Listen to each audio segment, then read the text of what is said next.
말씀은 갈라디아서 1장 18절로 24절까지입니다.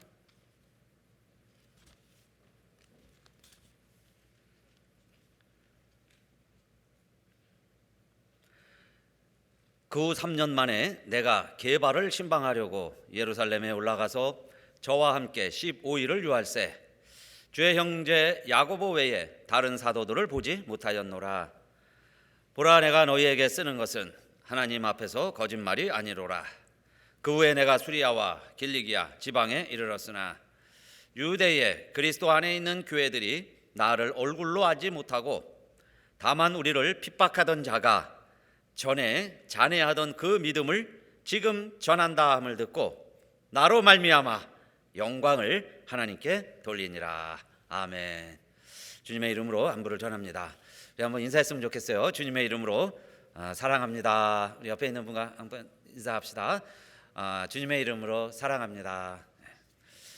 주님이 우리를 사랑하신 것처럼 사랑합니다. 사랑하기 원합니다. 우리 한번 기도합시다. 아버지 하나님, 감사합니다. 이 팬데믹, 특별히 또 우리 산불, 이런 불경기로 인연해서 우리들 모든 것이 비정상이 되어가면서 우리의 신앙마저도 믿음마저도 왜곡되고 있는 것 같지 않은가, 높아심 두려움이 일어나는 이때에 저희들 지금까지 이르렀으니 우리 주님 말씀대로 잘하였도다.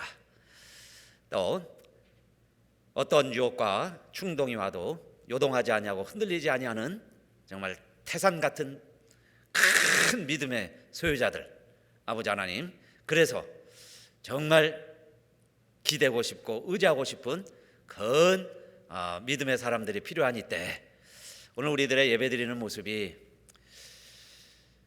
초라해 보이지 아니하는 가정에서 찬송을 부르고 성경을 펴고 무릎을 꿇고 기도하는 우리들의 이 조촐한 모습들이 오히려 세상이 감당치 못하는 믿음의 사람들의 모습인 줄로 믿습니다.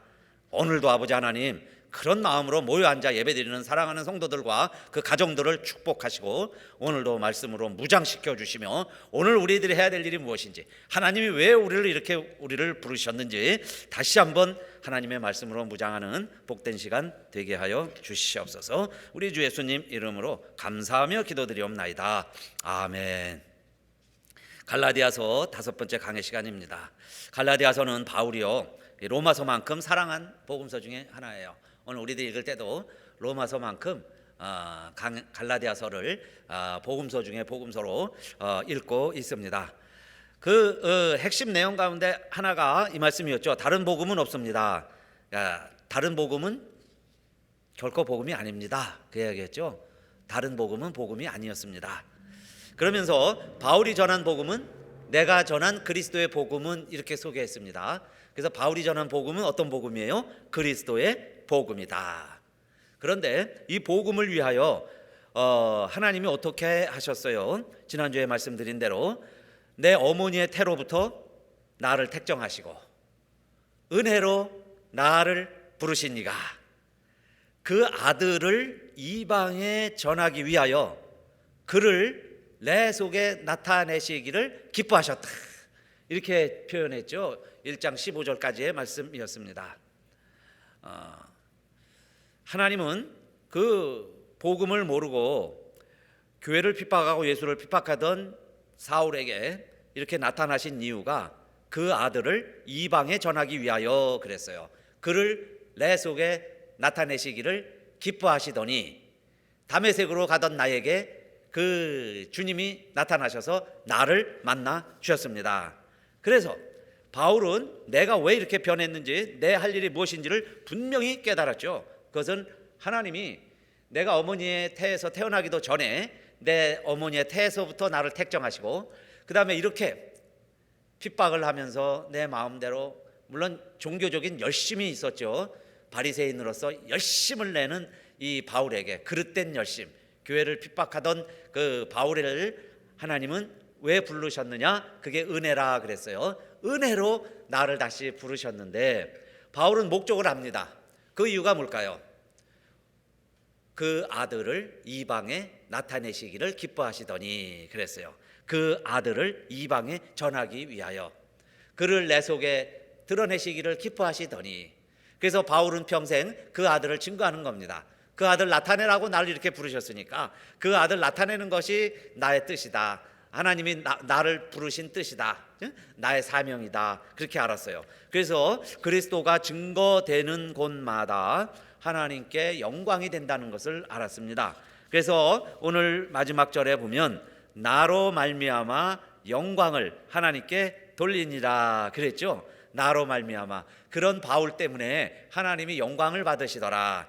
나로 말미암아 영광을 하나님께 돌리니라 그랬어요. 그래서 오늘 제목이 나로 말미암아 하나님께 영광을입니다. 한번 우리 다 같이 해봅시다. 가정에서도 한번 같이 큰 목소리로 했으면 좋겠어요. 다 같이 시작. 나로 말미암아 하나님께 영광을.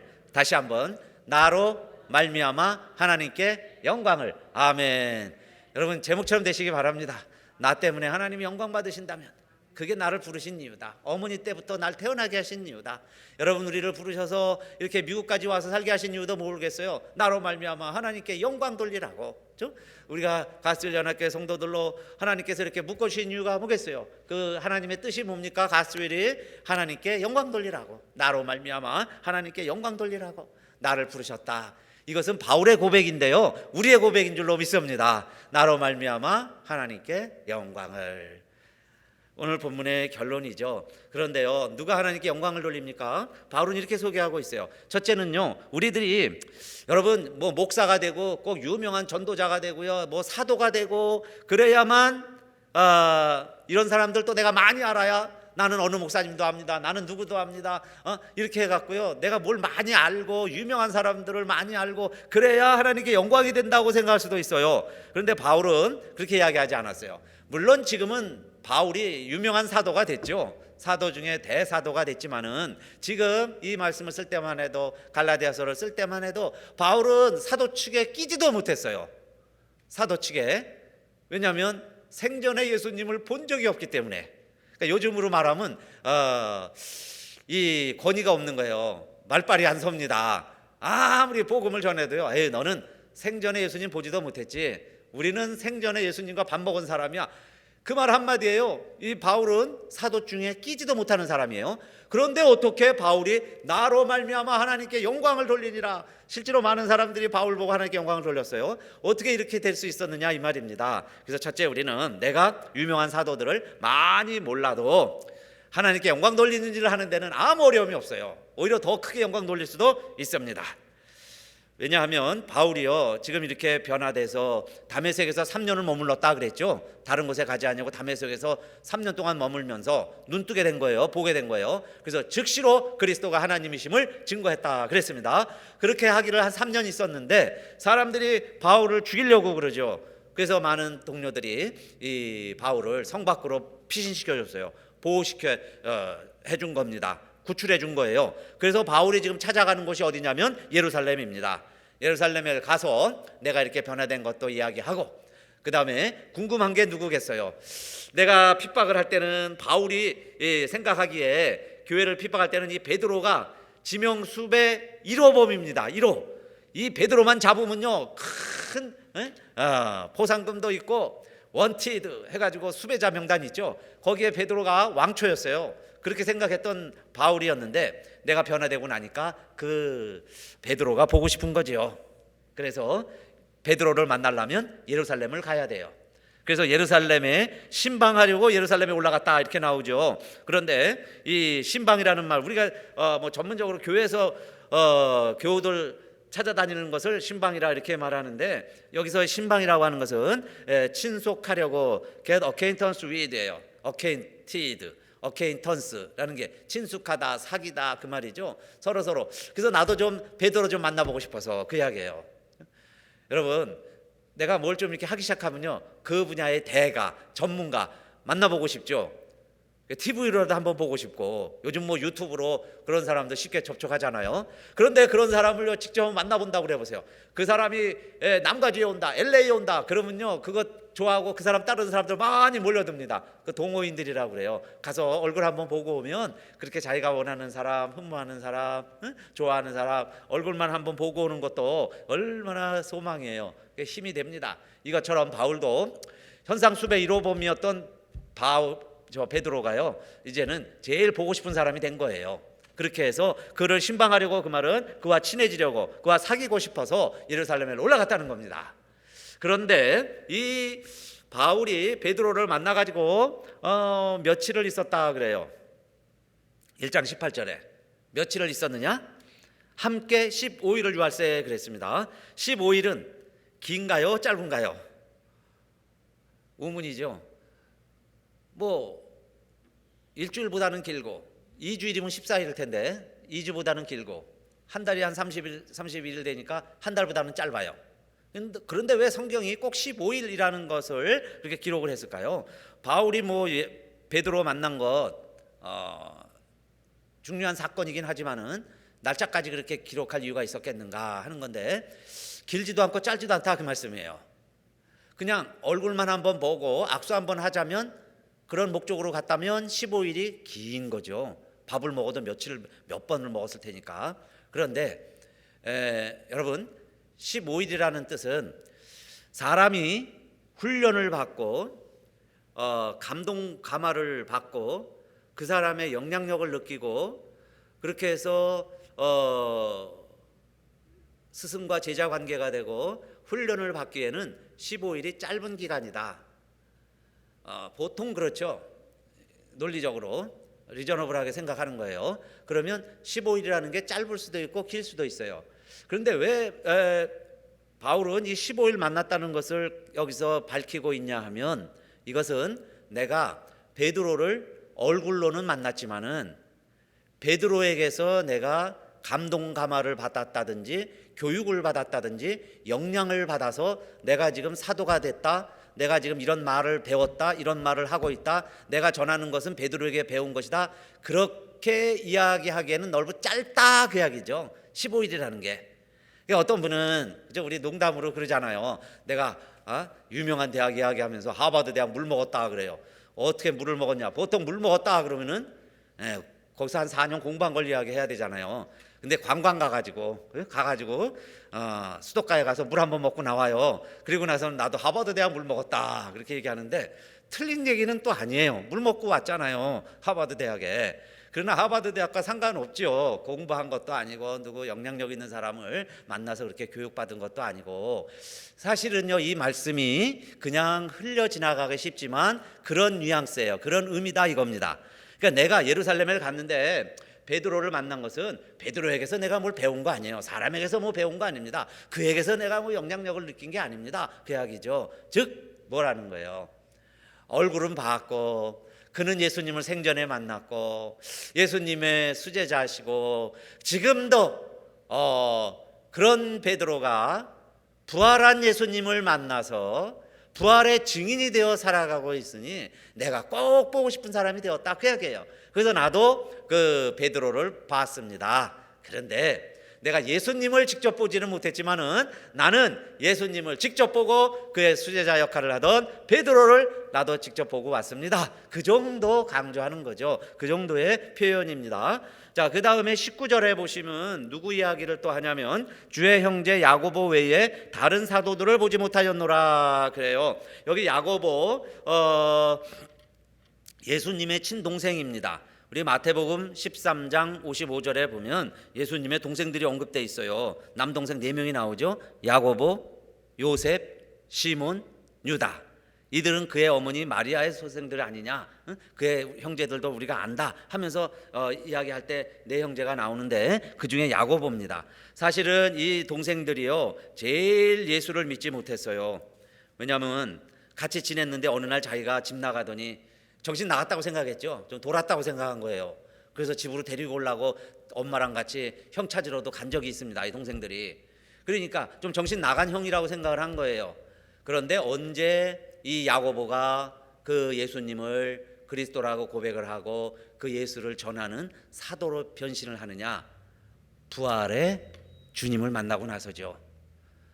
생전에 예수님, 육체로 만나던 예수는 그냥 형이었어요. 친형.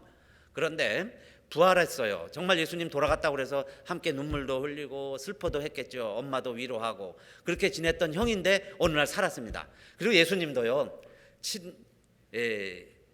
이 피부치들을 그렇게 무시한 건 아니에요. 그래서 많은 사람들 만나주는데 이 야고보도 직접 만나주십니다. 그래가지고요, 그 야고보에게 이 부활한 자신을 보여주었어요.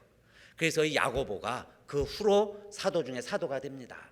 앞장서서 내 형이 아니에요. 친형이 아닙니다. 내 피부치라고 이야기하는 게 아니에요. 그 예수는 하나님이십니다. 하나님의 아들이었습니다. 그는 살아났습니다.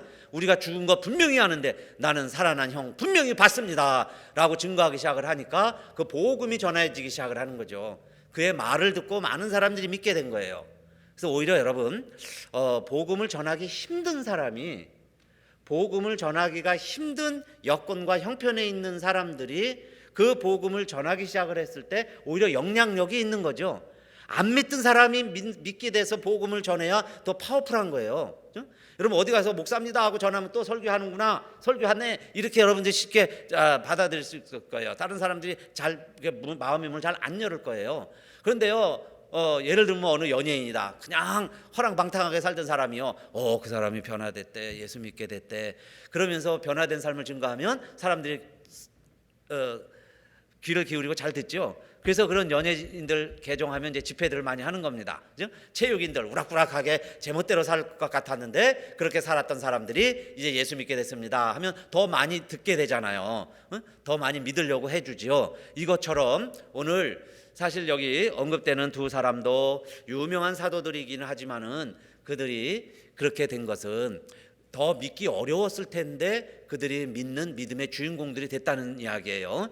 그래서 이들은 친형제니까 더 믿기가 어렵죠. 예수님과 3년을 같이 있었으니까 예수님의 허물과 육체적인 장단점 다 알고 있는 베드로다 이야기예요. 그런데 그런 베드로가 어떻게 예수가 그리스도라고 증거하고 있느냐 이 말이에요. 바울은 나는 그런 예수님을 몰라요. 그러니까 오히려 그 예수가 하나님이시다, 나는 부활한 예수님만 만났습니다, 그러니까 예수는 그리스도시다 라고 증거하기가 쉬웠겠지만은 오히려 이 바울은 이런 사람들을 만나서 예수는 진짜 인간이셨는데 참 부활하신 하나님이시구나 하는 것을 확실하게 깨닫게 되고 이제 증거하게 되겠죠. 그래서 그 15일이라는 것이 짧지만 짧지 않은 기간이다. 그 기간 동안에 바울에게서는요, 사실 이 역사적인 예수와 부활의 예수가 매칭이 되는 순간이에요. 사람들이 들었던 역사적인 예수, 그래서 바울이 핍박하던 예수를 말합니다. 자기가 생각하던 예수예요. 그 그릇된 메시아죠. 구약에서 이야기하는 실패자 메시아에서 이제는 부활하신 예수, 그러니까 역사적인 예수에서 부활한 예수로 이 바울이 컨펌을 하는 거고, 그 순간에 무엇을 깨달았느냐, 역사적인 예수를 아는 베드로와 역사적인 예수를 아는 동생 야고보도 부활의 예수님을 만났구나, 부활의 예수님을 증거하고 있구나, 그러니까 나도 내가 증거하는 예수는 참 하나님이시다 라는 컨펌을 받게 되는 거죠. 그러니까 이런 유명한 사도들, 유명한 제자들, 예수님의 형이다, 동생이다, 이렇게 내가 정말 유명한 연예인, 유명한 사람들 아닐지라도 그래요. 여러분 그렇게 우리가 되지는 못했어도 지금 내가 만난 예수님, 내가 전해 들은 예수님, 내가 알고 있는 성경의 말씀의 진리, 복음, 이것이 먼저 깨달은 많은 사람들과 다른 게 아니다 그 이야기예요. 맞다는 이야기예요. 그런데 다른 것을 전하는 사도들도 물론 있었죠. 그래서 다른 복음을 이야기하다가 바울이 오늘 이야기하는 것은 베드로나 야고보가 이야기하는 예수나 내가 전하는 예수나 같은 예수님입니다, 같은 예수 그리스도이십니다 라고 전하고 있어요. 그래서 오늘날 여러분 우리들도 복음을 전하시는데 내가 이렇게 꼭 유명한 사도들이나 유명한 놀라운 진리나 뭘 들은 소식이 있어야만 그걸 복음을 전하는 게 아니고, 복음은 저와 여러분이 믿는 예수님, 저와 여러분이 만난 예수님, 우리가 믿는 하나님, 그 하나님의 말씀을 기록하고 있는 성경 말씀 66권 안에 다 기록이 되어 있어요. 그래서 그 말씀을 전하는 자가 무엇을 할 수 있다는 거죠? 나로 말미암아 하나님께 영광을 돌려드릴 수 있습니다. 직접 보지 못해도요, 우리들이 전해야 되고 때로는 가르쳐야 할 일들이 많이 있습니다. 혹 그 중에 우리는 실증주의라고 그래요. 내가 경험하고 내가 깨달아야만 전한다고 생각을 하는데 그렇지 않은 일들이 많이 있습니다. 예를 들어서 여러분 중고등학교 때 우리 지리를 배우는데 우리 지리 선생님이, 지리 아시죠 여러분? 지리 선생님이 다 다녀보시고 5대양 6대주를 가르치는 게 아니에요. 요즘 같으면 애들이 막 그렇게 아주 대화라져가지고 그렇게 물어. 선생님 그러면 아테네 가보셨어요? 선생님 알라스카 가보셨어요? 이렇게 아주 까부라져가지고 질문하는 아이들 있겠죠. 그죠? 선생님 막 알라스카에 대해서 설명을 하고 저 아프리카에 대해서 설명을 합니다. 선생님 가봤어요? 이런 아이들이 있을까요? 그 아이들이 똑똑한 게 아니죠. 대바라진 거죠. 여러분 선생님의 역할은 때로는 가르치는 자의 입장은 교과서를 믿는 거죠. 그 커리큘럼을 믿는 거예요. 그렇게 해서 내가 전하면 다른 거 전하는 거 아니죠. 틀린 거 전하는 거 아니에요. 그 인정받은 그 교과서 내에서 가르칠 때 그거는 다 맞는 이야기예요. 그걸 내가 전하고 있는 겁니다. 그게 흔들리면 안 되죠. 뭐 교과서가 틀렸다, 그죠? 내가 잘못 가르치고 있다 이러면 안 돼요. 그런데 그 안에서 있다면 선생님은 내가 꼭 다 발로 밟고 내가 다 다녀야만 전하는 거 아니에요. 그런데 성경 66권이 다 그렇다는 얘기죠. 성경대로 주님 죽으시고 성경대로 다시 살아나셨다 그랬는데 그 많은 말씀들 내가 아직 깨닫지 못하고 이해하지 못해도 오늘 우리들은 어떻게 해야 돼요? 하나님의 영광을 위하여 그 말씀을 내가 전하는 겁니다. 지리 선생님처럼. 그런데요, 그중에 학생들 중에는 이제 졸업하고 여행 다니다 보면 많이 다닐 거예요. 선생님 내가 알라스카 갔다 왔는데 선생님한테 배운 거, 선생님이 가르쳐준 거 많이 도움이 됐어요. 정말 그래요. 그러겠죠. 훗날 고백하는 거 알게 되는 거예요. 우리들이 깨달아지는 거죠. 점점 지식에도 자라가는 거예요. 믿음에서 자라게 되었다 그럽니다. 그러니까 첫째, 우리는요 내가 유명한 사람을 다 몰라도, 내가 직접 보지 못해도, 내가 다 알지 못해도 우리는 어떻게 해야 되는 거예요? 하나님의 영광을 위하여 쓰임받아야 된다.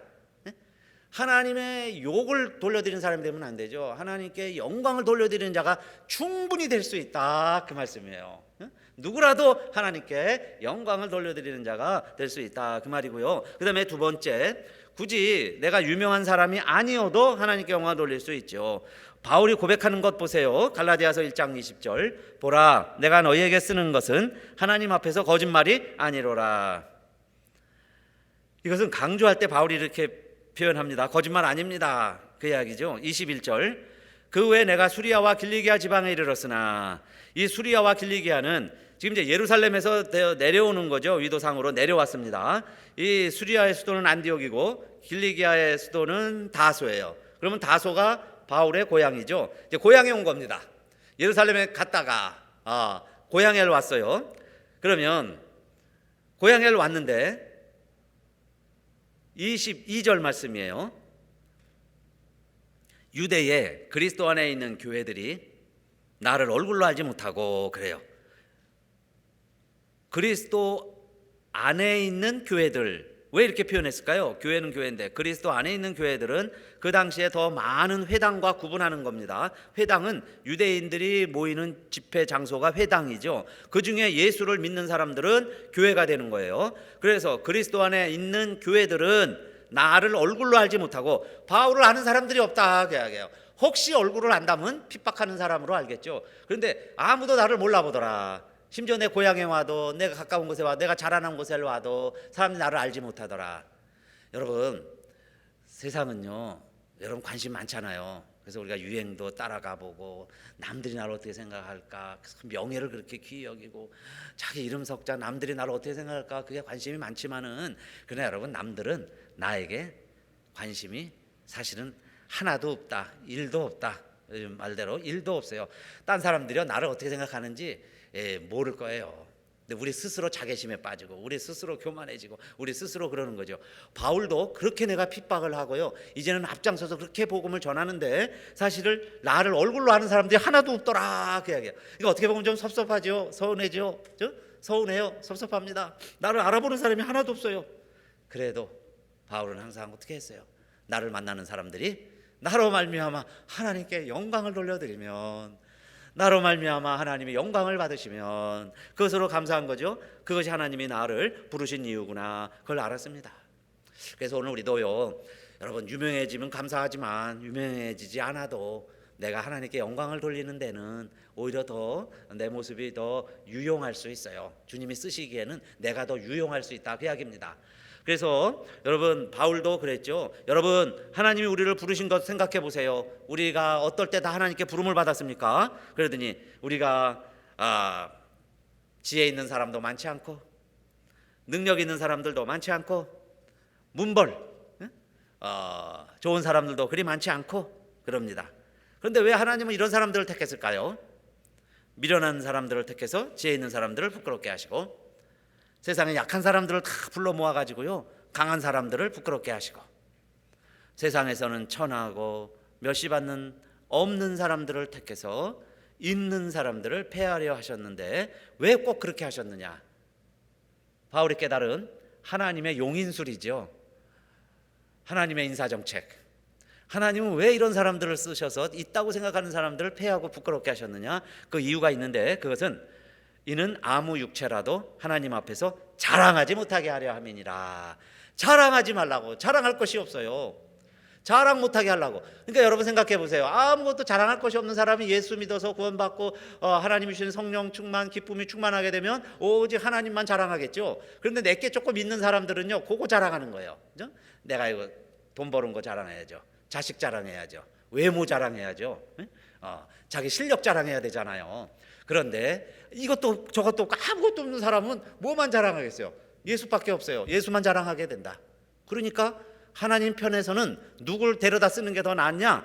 어차피 하나님의 능력이 임하면 이 세상에 능력 있는 사람보다, 하나님의 지혜가 임하면 세상에 지혜 있는 사람보다 더 뛰어난 것 분명하니까 기왕이면 교만하지 아니하고 오직 하나님만 증거하고 하나님께 영광 돌리고 끝까지 하나님께 충성할 수 있는 사람 불러다 쓰는 게 하나님 편에서는 낫지 않겠어요. 그러니까 우리를 부르는 걸 보니 하나님은 이렇게 없는 사람, 약한 사람들을 불러다가 스스로 자기를 자랑하지 못하게 하려 하시지 않았느냐? 이 바울의 말씀이죠. 바울의 이야기예요. 고린도 교회에 향한. 오늘 우리들에게도 마찬가지입니다. 그래서요, 내가 복음을 전하려고 하는데 나는 이것도 몰라요. 그죠? 여러분, 나는 성경을 몰라요. 뭐 헬라어도 몰라요. 히브리어도 몰라요. 뭐 전도 훈련도 안 받았어요. 그럽니다. 그런데 그것은 전도를 안 하니까, 그죠? 하기 싫으니까. 안 할 때 우리의 핑계죠. 내가 하려고 하면 오히려 약한 게 힘이 된다는 거예요. 심지어 나아가서는 세 번째로 복음을요, 핍박하던 자가, 더 나아가서요, 한 걸음 더 나아가서 복음을 디스트로이라고 그랬어요. 잔해하려고 하는 자가 그 복음을 전하면 더 능력이 있겠죠. 더 파워풀해진다, 그 이야기입니다. 그래서 세 번째, 바울에 대해서 사람들이 알 때 어떻게 알았어요? 1장 23절, 다만 우리를 핍박하던 자가 전에 잔해하던 그 믿음을 지금 전한다 함을 듣고 사람들이 나로 말미암아 하나님께 영광을 돌리더라, 그 말씀입니다. 그전에는 우리를 핍박하던 자가 이제는 그 잔해하려던 믿음을 전합니다, 그 이야기예요.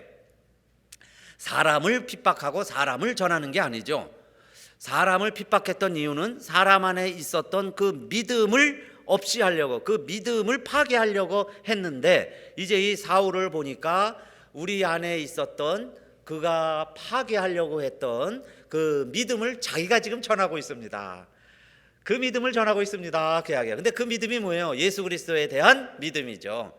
그 아들을 하나님이 나에게 나타내시기를 기뻐하시고 내 안에 예수 그리스도가 계세요. 그래서 그 예수 그리스도를 내가 전하고 있다, 그 이야기입니다. 그러고 보니까 그 전에 그 믿음을 가지고 있는 사람들을 핍박하면서 그 믿음을 잔해하려고 하던 자가 이제는 그 믿음을 전하고 있다, 그 믿음을 전하고 있네. 그래서 오히려 많은 사람들이 그러면 그가 사실이구나, 그가 전하는 예수 진짜 하나님이시구나, 그렇다면 정말 하나님은 살아나셨나? 예수 그리스도는 살아나셨구나. 그러면서요, 하나님이 그 아들을 살리셨구나. 그러면서 하나님께 영광을 돌려드리게 되더라 그랬습니다. 그래서 여러분, 오늘 우리 이 말씀 세 가지로 우리 다시 한번 기억하시면서 하나님께 영광을, 이게 우리의 목적입니다. 하나님이 우리를 부르신 목적이잖아요. 그러면 우리가 어떻게 하나님께 영광을 돌릴 수 있느냐? 간단하게 두 가지만 정리하고 말씀 마치겠습니다. 첫째는요, 예수님이 왜 돌아가셨습니까? 예수님이 왜 십자가에서 돌아가셨어요? 예수님이 돌아가신 것은 딱 사실 어떻게 보면 한 가지 이유입니다. 자신을 하나님이라고 했기 때문에 그러신 거예요. 하나님이다. 결국 하나님 믿는 사람들이 예수를 죽이잖아요. 바리새인과 사두개인들이, 율법학자들이, 성당 회당에 있던 사람들이 예수를 죽이는 거예요. 왜 그 예수님이 죽으십니까? 자신이 하나님이라는 거예요. 우리는 보이지 않는 하나님을 이렇게 열심히 조상 쪽부터 섬겨왔는데 이제 어느 청년이 나타나가지고 내가 하나님이다 하니까 그들의 그릇된 믿음이 예수를 죽인 겁니다. 예수를 죽인 거예요. 그런데 왜 예수님이 하나님이라는 것을 그들은 못 받아들였느냐? 예수님이요 이렇게 말씀하셨어요. 나는 이 세상에서 너희들 병도 고칠 권세도 있지만은 나는 죄 사하는 능력이 있다 이렇게 말씀해 주셨어요. 죄 사하는 권세가 있다는 것을 세상 사람들에게 이야기할 때 사람들은 그걸 못 믿는 거예요. 병 고쳐준 것은 why not? 왜 싫어했겠어요? 아니 소경에 눈을 뜨게 해줬는데 그 사람들이 왜 시기 질투를 합니까? 감사합니다 그러죠. 안진뱅이 일으켜줄 때만 해도 감사하다고 그랬어요. 그런데 그 예수를 왜 죽이려고 그럽니까? 나는 하나님이다. 나는 너희에게 눈뜨게 하는 권세뿐만 아니라 죄 사하는 권세가 있다라고 이야기하니까 신성모독 죄가 되는 거예요. 그래서 예수를 죽여야 된다 그 이야기입니다. 그래서 결국 예수님이 돌아가신 거예요. 그러면 예수님은 왜 돌아가신 거예요?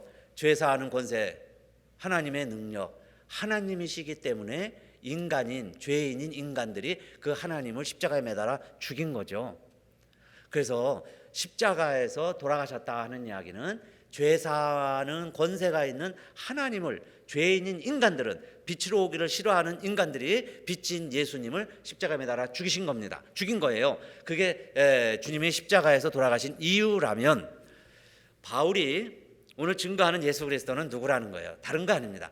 첫째, 예수님은 하나님이시였기 때문에 돌아가신 거고요. 두 번째, 바울이 이렇게 변화가 되고요. 오늘날 교회가 생기고 이것이 살아있는 복음이 되어서 여러분요 불 무섭잖아요. 이것처럼 복음에 불이 붙어갖고 전 세계 2000년 동안 이게 꺼지지 않고 막 증거되는 이유는 뭐겠어요?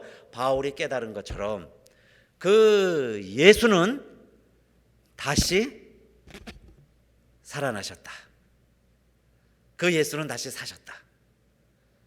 그런데 간단한 얘기고 여러분 다 아는 이야기 아니에요? 이 두 가지가 우리의 진리입니다.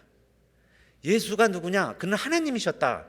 그 다음에 그 예수는 우리처럼 사셨어요. 이 세상에 오셔서 우리처럼 살았습니다. 죽음을 두려워하고 병을 두려워하고 무서워하고 그렇게 살았다 그 이야기예요. 그런데 그 예수가 살아나셨다. 이것을 경험하고 이것을 깨달은 많은 사람들이 예수는 살아나셨다 라고 증거하면서 많은 사람들이 그 이야기를 듣고 놀라는 거예요. 당황하게 되는 거죠. 그게 도대체 무슨 이야기냐? 예수가 살아났다니 그런 일이 가능하냐? 라고 캐스천도 하고 믿지도 못하고 또 때로는 믿는 사람들은 예수는 살아나셨다라고 증거하는 거예요. 바울이요 오늘 이야기하는 내용들이 다 이거 아닙니까? 바울이 부활한 예수님을 만났어요. 다메섹에 가서 예수 믿는 사람들이 핍박하러 가다가 부활한 예수님을 만나고 나서 예수는 살아나셨다고 이 사실을 증거하는 겁니다. 그럴 때 많은 사람들이 변화되고 깨닫는 거죠. 아 예수가 살아나셨대. 예수는 살아나셨어. 그 다음에 한 걸음 더 나가니까 아 그러면 예수가 하나님이셨구나. 그러면 그는 우리의 죄를 사하는 권세가 있는 분이셨네. 그러면 정말 예수 믿으면 우리의 죄도 사함 받고 우리가 죄 사함 받으면 에덴 동산에서 하나님이 우리를 창조하신 것처럼 우리가 영원히 사는데 아무 문제가 없구나. 그렇기 때문에 사탄은요 지금도 예수를 핍박을 하고 그 복음 전하는 사람들을 핍박을 하는 거죠. 그래서 여러분 우리 두 가지입니다. 다른 거 우리 복잡하고 어렵고 힘들게 생각할 것도 없어요. 내가 하나님께 영광 돌려드리는 길은 간단합니다. 여러분 이 두 가지만 전하시면 되는 거예요. 두 가지만. 하나는 뭐냐? 예수가 하나님이셨다. 그는 하나님이셨는데 우리 죄를 위해서 우리 죄 용서해 주시니까 사람들이 십자가에 매달아 죽인 것이다.